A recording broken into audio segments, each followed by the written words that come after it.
আসসালামু আলাইকুম ওয়া রাহমাতুল্লাহি ওয়া বারাকাতুহু। আল্লাহ তাআলা দরবারে লাখো কোটি শুকর এবং সুজুদ।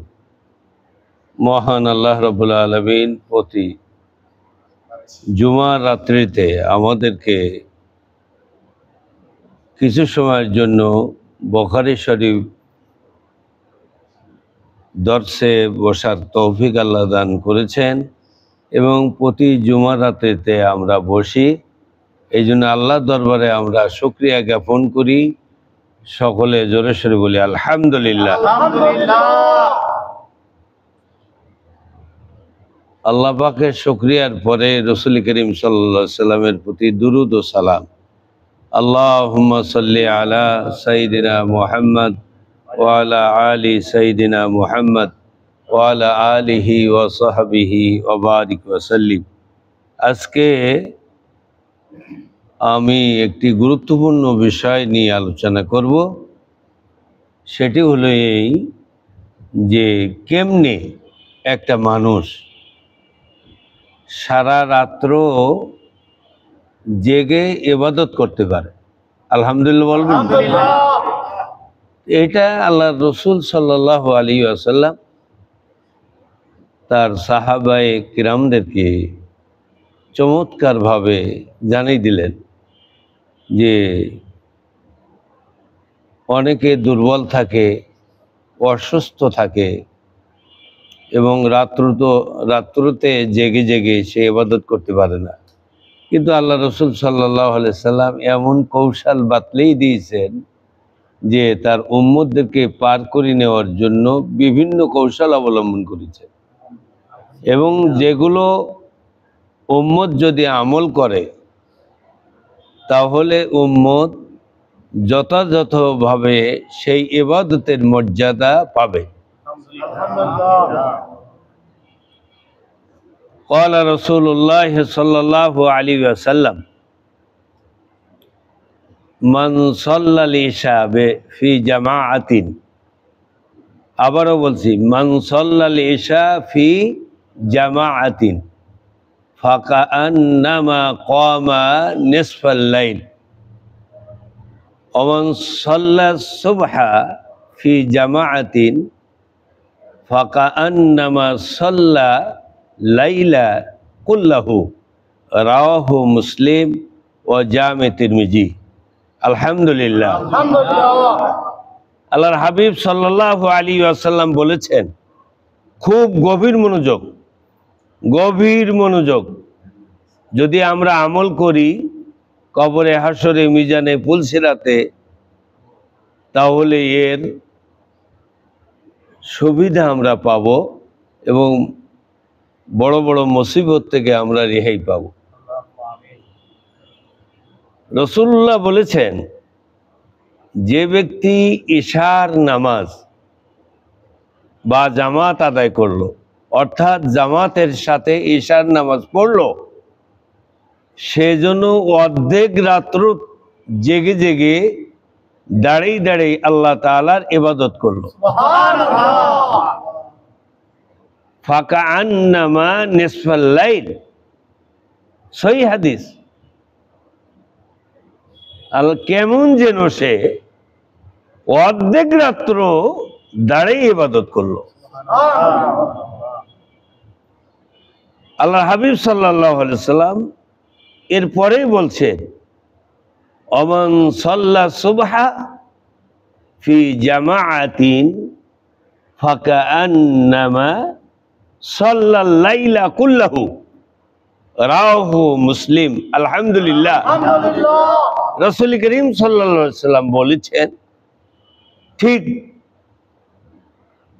এমনি ভাবে যদি কোনো ব্যক্তি ফজরের নামাজ জামাতের সাথে আদায় করে, সে যেন সারা রাত্র নামাজ পড়লো। আপনারা জানেন, যখন সূরা কদর নাজিল হলো তখন আল্লাহ রাসূল সাল্লাল্লাহু আলাইহি সাল্লামের মনের যে চাহাত,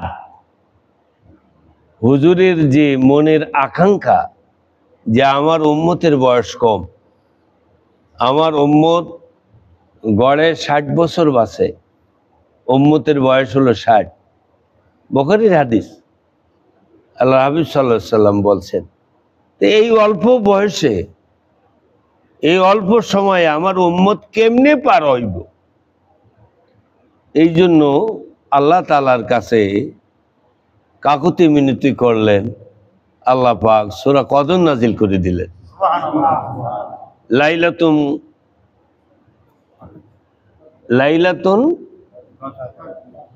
লাইলাতুল কদর খায়রুম মিন আলফি শাহর।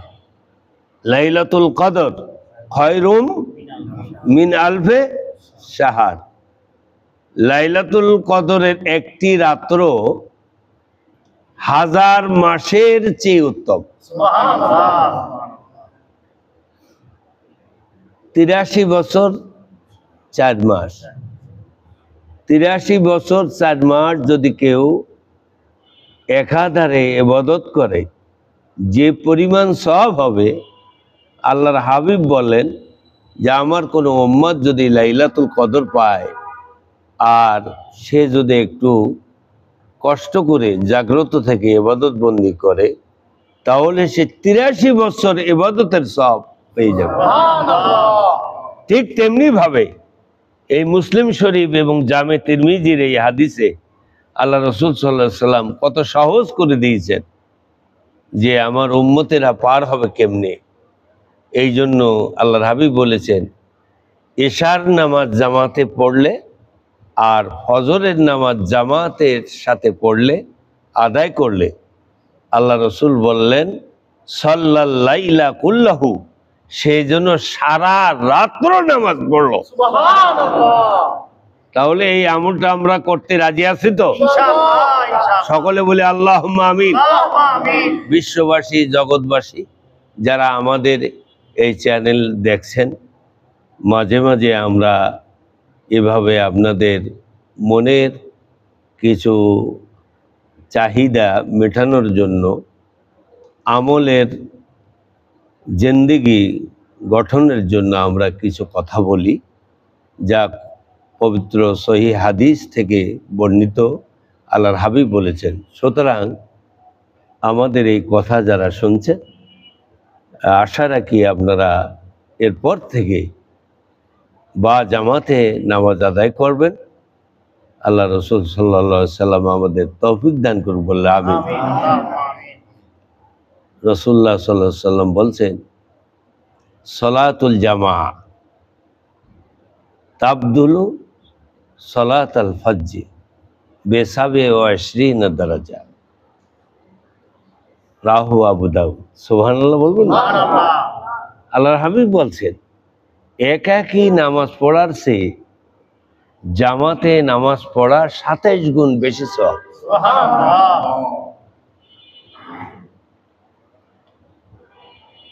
সলাতুল জামা তাবদুল সলাতাল ফজ্র বেসাবে ও 20 দরজা। রাহু আবু দাউদ। সুবহানাল্লাহ। আল্লাহর হাবিব বলছেন, একাকী নামাজ পড়ার চেয়ে ফাজুন, ফাজুন শব্দের অর্থ হলো একাকী। আল্লাহর হাবিব বলছেন যে একাকী নামাজ পড়ার চেয়ে জামাতের সাথে যদি আমার উম্মত নামাজ পড়ে, তাহলে আল্লাহ তাআলা তাকে 27 গুণ বেশি সওয়াব দান করবে।